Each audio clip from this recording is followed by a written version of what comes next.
Spider-Man No Way Home is slated to hit theaters in December, and after that great trailer, which I have a reaction for up on the channel, I thought I'd do a video where I give my personal rankings of every pre-existing live-action Spider-Man movie. In this video, I'm only going to discuss the Tobey Maquire, Andrew Garfield, and Tom Holland movies. I'm pretty sure there were ones before that, but I'm going to ignore those for the purposes of this video. I will also discuss where I would have Venom, but I'm not going to go as in-depth on that one. So before I get into that, make sure to like and subscribe, and follow DM Reviews on Twitter. Links should be in the description. Also, make sure to check out Demerit Commissions in the Discord server below for great thumbnails, profile pictures, film backgrounds, and so much more.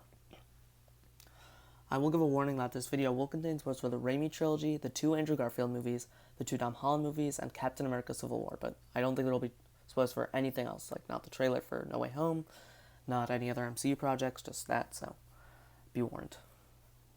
So in my rankings, I'm going to go from worst to best. So at number 7, my least favorite, I have Amazing Spider-Man 2. This movie is the only one on this list that I would call a bad movie. The rest range from mediocre to amazing. So why is this movie so bad? Well, it is shameless world building in its worst form. The entire movie is just there to set up this huge Spider-Verse, which I didn't even want to see. No one wants to sit through 2 hours and 20 minutes of barely disguised world building, especially if you're not even interested in these potential spin-offs and sequels. It's hard to be enthralled in a movie when all it's trying to do is set up other movies that they want you to pay to see if you're not even interested in those movies. They did such a bad job at building up this world, so it is hard to be too disappointed we never got a third movie, which I know was at one point discussed. The costume in this movie is easily my least favorite costume in any of these movies. It looks really bad, definitely a step down from the last one. Andrew Garfield is still fine in the role. I don't love the casting, and he once again proves he is the wrong person to play Peter Parker. The thing I hate the most about this movie is that they revealed that there's something genetically special about Peter, which makes him the only one who can be Spider-Man. How badly do you have to miss the point of this character to do that? The idea of Spider-Man is that anyone, even you, can be Spider-Man, so deciding that only Peter can be Spider-Man kind of ruins the character. It's kind of like making Batman kill. Like, this is who the character is, and if you take away that specific aspect of it, for Batman it's his not killing, for Spider-Man it's that anybody can be Spider-Man, it seems like you don't understand the character. I kind of like that this movie was willing to kill off Gwen. I'm definitely curious to see what they could have done with that in a potential third movie, but I think it's for the best that we don't get one, because I'm not at all interested in it. I like that this movie had the guts to do that, because not many have the guts to do a major death like that, and I thought it was a great scene when, I thought Andrew Garfield was really good when he first found out about it, so it was a great scene. Just, I wasn't as enthralled in that relationship as you'd want me to be, so it already wasn't going to work too well, but it worked probably as well as it could have. The villains in this movie are so weak. They're all riddled with plot holes, and they're so generic and basic. It just seems so lazy, and like there just wasn't enough thought put into these villains. And also this movie, as most movies have with multiple villains, it definitely does suffer from having as many villains. Like, from Spider-Man 3, I do have a review of that on the channel, so I was able to think of one villain who I would have liked if they just stuck with. I can't even say that for Amazing Spider-Man 2, because none of them grip me at all. Like, none of them are at all interesting, so I guess Harry's probably the only one, just because he does have a pre-existing relationship with Peter, but even that, he was not very good in this movie, so I don't really have an alternative. Just have better villains, I guess, is my only advice. So this movie's really not good, but the rest I think are all at least okay. So at number 6, I have The Amazing Spider-Man. As you can probably figure out, I am not a fan of the Amazing Spider-Man movies. Andrew Garfield does his best, but he isn't believable as Peter Parker. I liked him as Spider-Man, but he could not pull off being a nerd. I really liked that this movie discussed what happened to Peter's parents, since it definitely helped explain why he was acting the way he was at school. I really didn't like the scene where he harasses a criminal and a cop. I don't like that they made Spider-Man a jerk. I would much rather they have him take his time to learn to use his powers, not take time for him to realize he has to do good with them the way they did. I understand that they wanted to be different from the Raimi movies. I just think that this was not a good route to take. My favorite part and scene of this movie is definitely the bridge scene. That scene completely understands the Spider-Man character, and I love how it expressed the pain Peter feels and the longing he has to see his parents again and to have the reunion he just led to this boy to have with his father, and the realization that he will never actually have that. This scene only works because we know what happened to his parents, and I think that was probably the best change they made from the Raimi movies. I'm not saying that the Raimi movies should have discussed it. I'm happy. I have no problem that they didn't. Just, I think if you're going to make this movie different, I think that was one of the best changes they made. Sadly, though, instead of focusing on that for the entire movie, or most of the movie, we instead spend way too much time with Peter skateboarding and a weird lizard villain. Speaking of the weird lizard villain, he is definitely one of the weakest parts of this movie. His plan makes no sense, and they don't spend nearly enough time exploring Dr. Connor's descent into madness.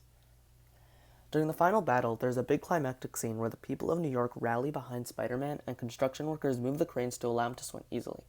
On paper, this is a great idea. To have the people of New York rally behind Spider-Man, and you'll feel so much proud, and you'll be so happy just to see everybody finally starting to like Spider-Man the way you do. The reason it doesn't have much of an emotional impact, though, is that the city never hated Spider-Man. Right from the get-go, they loved him. If this was the first time we see the city rally behind Spider-Man, it would be awesome. But since they'd always liked him, it barely sticks with the viewer. I would quickly like to say that I really like the suit in this movie. I'm not too articulate when it comes to superhero costume design. I either like it or I don't, and I really like this one. I'm not sure why it gets all the hate it gets. So this movie is fine, but it could have and should have been way better than it was, and I don't know what exactly went wrong. I guess studio interference to an extent, because I know the director is a pretty good director, so I'm not entirely sure what happened. Just it should have been better. So real quick, before I get into number 5, I would just like to point out that this is where I would have Venom. It's by no means like a great movie, but Tom Hardy is really good as Eddie Brock, and it actually ended up being pretty fun. And I thought they did a relatively good job at transforming this villain into more of a hero. So at number 5, I have Spider-Man 3. I'm not gonna. I have discussed this in another video on the channel, so feel free to check that one out. So I'm not going to discuss it much now. So I'm just going to say that it is a super underappreciated movie, and it is actually a great movie, which is I elaborate on that much more in that video. So feel free to check that one out. So at number 4, I have Spider-Man Far From Home. I don't have much to say about this movie. It's really great. In my opinion, the best part about both MCU Spider-Man movies is the pacing. They're both paced extraordinarily well. Both movies are so much fun and entertaining, and they never have a dull moment, and most of that's just due to the pacing. Tom Holland is great as Spider-Man. He nails both the Peter Parker and the Spider-Man aspects of the character in a way we haven't seen since the Raimi movies. All of the background characters shine and earn a ton of laughs throughout the movie. Jake Gyllenhaal plays Mysterio, who is a great villain. My only problem is that once again he is a Spider-Man villain who was mad at Tony Stark, when I'd rather he be mad at Spider-Man and Peter Parker. I'm not really a fan of how they joked about the blip and turned the sacrifice of like Iron Man, Black Widow, Vision, and in their eyes Captain America into jokes, even though they definitely land. I definitely laughed, but I would have preferred they made much more serious. I liked how they handled Peter's grief over Tony, just because they didn't turn that into a joke. I just wish that they also applied that seriousness to how everybody else views these deaths. So my third favorite Spider-Man movie is Spider-Man. Spider-Man is one of the best superhero origin movies for many reasons. The main one being how efficient Sam Raimi is at showing us everything we need to know about these characters. Then, I don't know the exact time, but within like the first 15 minutes or so, you already know everything you need to know about these characters, or at least our main three, Harry, Peter, and MJ, without any exposition, and also Peter's already been bit by the spider. Many Spider-Man superhero movies have tried and failed to replicate this efficiency because they often misinterpret the success of these opening minutes as an excuse for exposition, or to just not properly introduce the characters. What makes this movie, and the entire Raimi trilogy, so extraordinary is that they allow our characters to breathe. There are so many scenes which are really just people talking, and they work so well because of a great director, script, and cast. I wish more superhero movies would learn from this movie that A, you need to focus on what makes the character a hero, not what makes him super, and B, you need to make sure your hero is as interesting when they are not wearing the mask as when they are in the costume fighting bad guys. The entire cast in this movie is great. I love every casting decision except for one. I never really liked James Franco in these movies, which is a shame because I think he's a really talented actor, but he just isn't very good in these movies, and it's probably just because he was kind of a miscast. I think he got progressively better as the movies went on, and this one is definitely the one where he bothers me the most, and he's definitely the best in Spider-Man 3, but yeah, this movie definitely really suffers from it. There's so many great scenes in this movie, and many of them are really just ones where people are talking, because Sam Raimi understands how to direct a great dialogue-driven scene by using visual storytelling. For the Thanksgiving scene, as an example, there's so many small production and wardrobe details that tell the story, so just by seeing those, you can get an idea where everybody is emotionally, before you even hear them speak. Raimi understands that you can trust your audience to pick up on these small details, and they can sometimes speak louder than words, and he also does this very well in Spider-Man 2. Speaking of Spider-Man 2, at number 2 I have Spider-Man 2. Spider-Man 2 is nearly perfect, with really my only flaw being James Franco. Everything else in this movie is incredible. I love how dark this movie is willing to go. It actually spends the entire first half of the movie breaking our hero down. Everything that can go wrong does go wrong for Peter. This is so rare that a superhero movie will actually be that real. To have a theme like hero equals pain it is so rare and it is incredible. I wish more superhero movies would do that. I might talk about this for a while, but the chocolate cake scene feels so out of place, but it is such a necessary and wonderful scene. It is just a scene of two neighbors eating cake, without speaking. There is more thought and emotion put into that scene than there is in most scenes in any given superhero movie. It is the single act of kindness that gives Peter hope. It reminds him that there is good in the world and things that can go right for him, and it reminds him of what he is protecting, or was protecting as Spider-Man. This scene is what separates Raimi's movies from other superhero movies. He just put the scene of two neighbors eating cake without speaking into this movie. The scene lasts almost 2 minutes, and most superhero movies wouldn't even give this 10 seconds.